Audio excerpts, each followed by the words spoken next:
Hello and welcome to the Reel Mockery podcast. Now this is our first podcast, so bear with us as we get the basics down here. We're not perfect, but anyway, we hope you'll really enjoy what we have to talk about. With the Reel Mockery podcast will be about entertainment, actors, movies, TV shows, pretty much anything Hollywood, BBC, ITV. As you already probably know, we pretty much like foreign shows more than we like American shows, but whatever.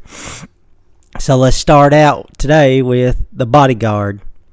Now, you've probably already seen Richard Madden. He's been all over the internet, TV, everything. They're billing him to be the next James Bond, just like they did with James Norton. Whether or not that'll happen, who knows? Nevertheless, he's in the running for it. At this point in time, though, with the political correctness, I'd say that they'll probably give it to somebody else. But anyway, The Bodyguard stars Richard Madden and Keely Hawes. I guess that's how you say her name. The lady from, I think she's in MI6 and The Durrells and Corful. It's really, really good. He's her bodyguard, and he's a former soldier. Gets PTSD, goes nuts. Now, I didn't really get much out of Richard Madden in Game of Thrones, honestly. He was kind of forgettable. What? Yeah, he was kind of forgettable, but he's really, really good in this. I never watched Klondike or whatever else he was in, but he's really good in this. I could see why they'd want to make him James Bond. He's right up there with James Norton. And another thing about James Norton I seen today, it said that he's coming back for Grantchester the last season. And I guess they're going to try to continue on. I don't know how that's going to work out. But it's going to definitely be a big blow to the show whenever he disappears. But I guess they got Robson Green and Al Weaver. I guess they can still pull it off, possibly. And also seen today, they're coming out with it in 3 days on the 19th, I think it was. They're coming out with a new season of The Last Kingdom. Both seasons have been really good. I've pretty much given up on Vikings. There was a couple seasons there that's kind of hit and miss, kind of cliche. I gave up on it. I give up on shows pretty quick. But not The Last Kingdom yet, but it's only had 2 seasons. As you know, the British shows, it takes them a year or 2 before they start even putting them out there. But it looked like it'd be pretty good. It looks like King Alfred, David Dawson, I think's his name. Looks like he's going to be ill, and he's going to try to get his son to take over, but his son doesn't want to take over, blah, blah, blah, blah, blah. Anyway, it's going to be on Netflix. I think November the 19th should be pretty good. What else? I've watched half of Strangers, White Dragon. I don't know what it's called. I think it's on Amazon and ITV. Don't ask me what it's called. But it stars John Sim. It's hit and miss. It's okay. His wife dies in Hong Kong, so he goes to Hong Kong, and he finds out that she's already married to somebody else, has been married to somebody else before she even married him, and he goes on the hunt, trying to find out why she was killed, blah, blah, blah, blah, blah. It's, like I said, it's okay. It's got Katie Lewing, one child. I think she might have been a Harry Potter, some child's movie or something too. But anyway, it's okay. Like I said, I think I've made it through 3 episodes. And it's just okay. You can see from the reviews on the side, it's just okay. It's nothing to write home about. The other one I watched recently was The Cry with Gina Coleman, Victoria. It too was hit and miss. It could have been really good, but the friggin' flashbacks were so obnoxious, it wasn't even funny. They just went on and on and on. You couldn't even follow the storyline because the flashbacks were so bad. The acting was good, though, and it did have some plot twist. And it's only 4 episodes. So, I mean, if you got nothing to do, it's definitely worth checking out.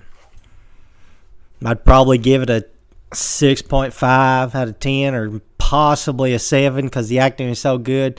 But it doesn't compare to Victoria. Let's see what else we can find.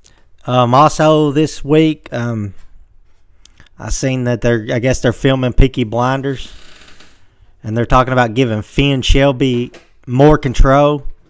I don't know if they're trying to weed out Cillian Murphy or what.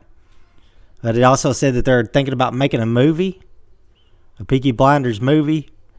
Now, the last season was really, really good. The one before that was terrible. But I'd definitely watch a movie. I'd watch it anyway. Even if it's on TV, even if it is terrible, I'd watch it. Because it's been really good from start to finish, except for that last season with Paddy Considine. Which brings us to another subject. Paddy Considine, he's in a BBC show. I don't know if it's over yet or not, called The Informer. Or Informer, not The. It's got Paddy Considine, Jessica Raine, and I know I'm probably going to say his name wrong, but Nabahan Rizwan. It's Paddy Considine is a like MI6 agent, I guess, and he's recruiting these Arabic, I guess they call them Asian over there, but anyway, he's recruiting these Arabic men to become spies, so he can keep track of the terrorist. And I guess Paddy Considine, Gabe Waters is his name in the show. He keeps twisting their arm, making them do more and more and more. It's really, really interesting. It's got some propaganda in it. I mean, some people aren't going to like it, but I've enjoyed it so far. It's really good, and Rizwan has been outstanding in it, especially the last episode I watched. I think it's episode 3 when he met the Big Shot. They made him get neck and stuff. He's really good in it. It's been pretty good so far, though. I guess a terror attack. They kind of flash back and forth, the terror attack, and all the other action. It's really good. If you get a chance to check it out, it's Informer. Paddy Considine, Paddy Considine was in, what was it? Moving to America, Made in America, whatever it was, where he comes over with his family. He was also in that Peaky Blinders season that really sucked. I think the one before last, but nevertheless, pretty good actor, really good show, Informer. You can check out Reel Mockery. You'll find all the recaps for it. And this week today, I guess, November 16th, people born was Maggie Gyllenhaal and Pete Davidson. I tell you right now, I didn't know who Pete Davidson was. I didn't even know he had anything to do with Ariana Grande. I've never even heard any of her songs. Could care less. But they've tried to make a big deal out of him because they put him on SNL, Saturday Night Live, which I never watch. I don't find it funny, honestly. But anyway, they put him on there and they let him say a joke making fun of the Republican politician that's got a cup over his eye. And come on, there's all kinds of outrage, but come on. Do you really think this guy come up with the joke himself? You know he didn't. No, politics or not, the guy didn't come up with the joke himself. I don't know why people gave him a hard time. Again, I really don't even know what he's done, who he is. I barely heard of him. But anyway, he was born today. And that's that. All right, now it's time for the retro minute. We really like to watch a lot of old shows, especially when we're traveling. And recently we've been watching MASH, Wonder Years. But I think the best retro show we watched has been Gomer Pyle, USMC. Dream a little dream. It's really good.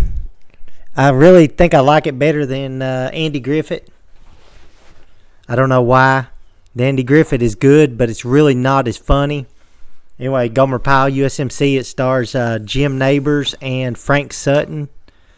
Obviously, everybody knows Gomer Pyle. He goes to the military, joins the Marines. Frank Sutton is his commander, I guess, general, whatever. I can't even remember his name in it. But it's really good. Pretty much every episode follows the same script, though. Gomer does something stupid. And nevertheless, he still manages to come out a hero in the end. Sergeant Carter. Yeah, Sergeant Carter is his sergeant's name.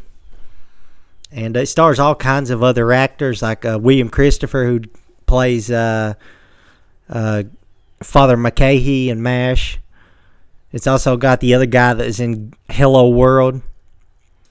quite a few people play in it, but it's really, really, really funny. It's really better than Andy Griffith. I know Andy Griffith probably had something to do with it, but really enjoyed it. And really, really, really good. It's also stars, got Carol Burnett in it from time to time. I never really watched any of her stuff, but I really enjoyed it.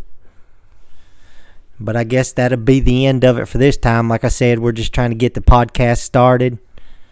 As it goes on, we'll get more comfortable with it. We'll get sound effects going. We'll try to get interviews, take viewer questions, whatever.